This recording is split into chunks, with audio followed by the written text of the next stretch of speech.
पाकिस्तान को इतनी गहराई में लाएंगे कि एक दिन यही वजीर आजम टीवी पे आएगा और ये आपको आके कहेगा कि हमारे पास कोई रास्ता नहीं बचा कि हम इसराइल को तस्लीम करें। आर्मी ताकतों ने आपको तबाह बर्बाद करने का फैसला कर लिया है। पाकिस्तान में अगले 60 दिन के अंदर आलमी जंग के आगाज के शाखसाने खुल चुके हैं। ये मैं बता चुका हूं। 28 सितंबर 2021 को हम इस कोड को डिकोड कर गए कि पहला नंबर ही पाकिस्तान है। आलमी जंग का आगाज ही पाकिस्तान से होना है वाया दाइश। और सबसे पहला निशाना पाकिस्तान की सिक्योरिटी फोर्सेस को बनाना है।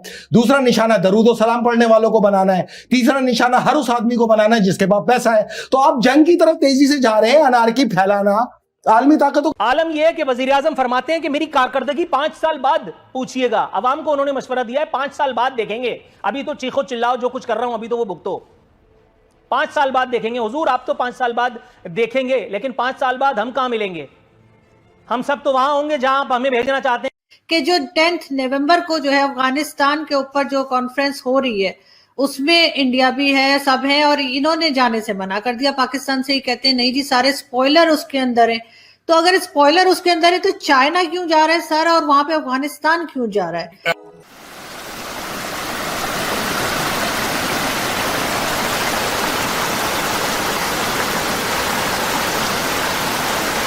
पाकिस्तान को इतनी गहराई में लाएंगे कि एक दिन यही वजीर आजम टीवी पे आएगा और ये आपको आके कहेगा कि हमारे पास कोई रास्ता नहीं बचा कि हम इसराइल को तस्लीम करें। आर्मी ताकतों ने आपको तबाह बर्बाद करने का फैसला कर लिया है। पाकिस्तान में अगले 60 दिन के अंदर आलमी जंग के आगाज के शाखसाने खुल चुके हैं।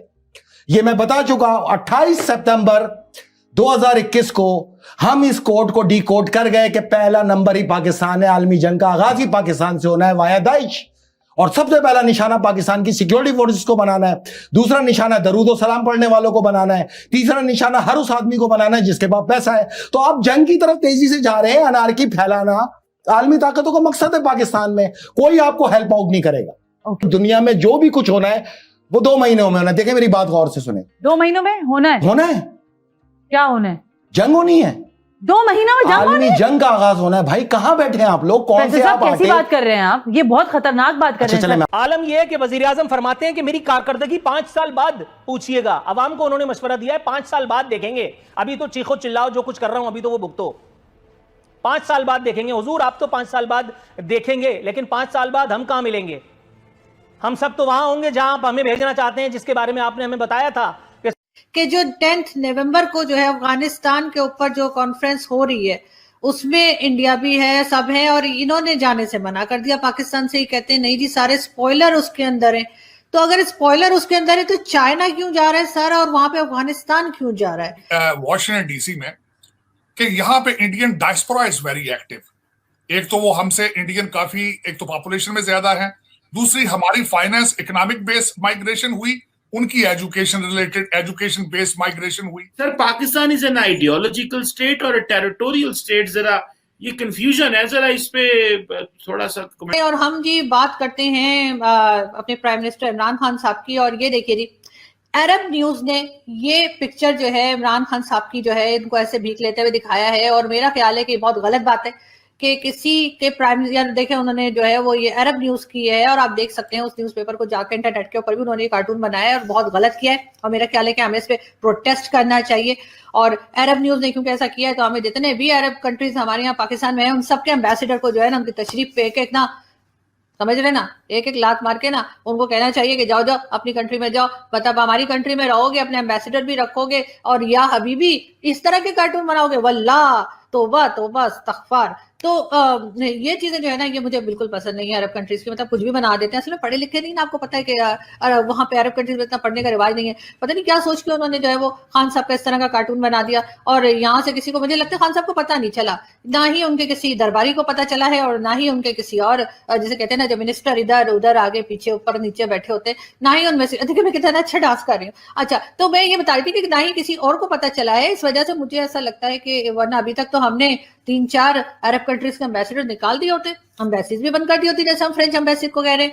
तो भाई उन्होंने तो जैसे कहना चाहिए कि उनकी अमीरुल मोमिनीन हैं इमरान खान साहब हमारे यहाँ, उनकी शान में गुस्ताखी कर दी है इस तरह की कार्टून बना के। हालांकि एक बात है, वैसे अगर आप गूगल पे जाएं, गूगल पे जाके आप टाइप करें भिखारी, और उसके बाद जो पहली 8 पिक्चर्स आती हैं वो इमरान खान साहब की होती हैं। और बहुत मेहरबानी ऊपर वाले की कि इतनी इज्जत तो इससे पहले हमारे किसी प्राइम मिनिस्टर के हिस्से में नहीं आई। क्या चैलेंज, और अगर इसको रोकना है तो आपके पास इसका हल नहीं क्या नहीं, है? ये नहीं रुकेगा, ये बहुत बढ़ेगा। उसकी वजह ये है कि जब आपको अनारकी की तरफ लाएंगे, तबाही बर्बादी में जाएंगे, खाने को पैसा नहीं होगा। और सबसे बड़ी बात, अभी आप कहती है ना 2 घंटे की लोड शेडिंग हो रही है, फिर आप कहेंगे 8 दिन की हुई है।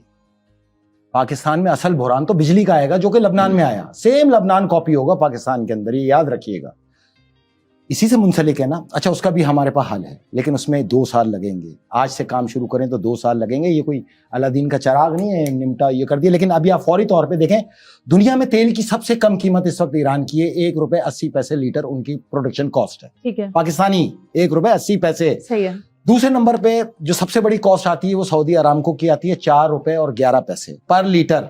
आप आज ही शहजादे से राब्ता करें कि हमने तो अपना तन मन धन आपको दिया है भाई, आपका इस्लाम नाफिज किया है, 1400 साल पहले का इस्लाम नहीं, ये इस्लाम नाफिज किया है, तो हमें आप डेफर पेमेंट पे वैसे ही तेल दीजिए जैसे परवेज मुशर्रफ को दिया। और अगर नहीं देते, इमीडिएट पाकिस्तानियों का तकाजा होना चाहिए कि सऊदी अरब से फौज को विड्रॉ किया जाए। किस लिए हम इनकी खिदमत अदा कर रहे हैं, किस लिए हम इनकी बादशाहत को सेव कर रहे हैं? इनकी बादशाहत हमारे ही बेस पर है, ये याद रखिएगा। सही कार्ड खेलें, खेलना आता है तो सही कार्ड खेलें, मुल्क को देखें, पाकिस्तान की सोचें। एक हार, एक घड़ी पे ना बिक के आए। बिकना है तो अच्छे अंदाज में बिके, लेकिन खरीदार को पता है कि फकीर को कितने में खरीदना है। मसला ये है, कोई काम का आदमी भेजे वहां नेगोशिएशन करने के लिए, एक घड़ी ला के वो भी बेच दी 5 करोड़। अभी अगर हम बात कर लें तो हम अपने रिजर्व को बचा सकते हैं, और अगले हमारे पास तो रिजर्व नहीं है। वही तो कह रही हूँ ना मैं, हम एक काम कर सकते हैं। आप कह रहे हैं ना पेपर पे होते हैं, 180 का वहां हो गया, 300 का इंडिया में हो गया, 500 का। ये ना सुनाओ, मुझे ये बताओ कि बलूचिस्तान में कितने का है 100 रुपए लीटर। कैसे? ईरान से आया। क्यों? 25 रुपए में वहां के पेट्रोल पंप से खरीदा, पाकिस्तान में 30 रुपए खर्चा दिया और यहां बेच दिया। मैं हल बता सकता हूं आपको, 2 हल मैंने, एक हल इनको आज बताया है, एक अगला बताऊंगा। एक हल ये है कि सीधा सीधा सऊदी खानदान से अपनी दोस्ती का करके और आप उनसे डेफर पेमेंट पे तेल लो, क्योंकि शहजादों के पास 5 मिलियन बैरल यूरेनियम का तेल जमा है। अब ये क्यों हो रहा है? पाकिस्तान को इतनी गहराई में लाएंगे कि एक दिन यही वजीर आजम टीवी पे आएगा और ये आपको आके कहेगा कि हमारे पास कोई रास्ता नहीं बचा कि हम इसराइल को तस्लीम करें। ये तो नामुमकिनात वाली बात है। ये मुमकिनात उस वक्त होगा जब यहां आग लग रही होगी।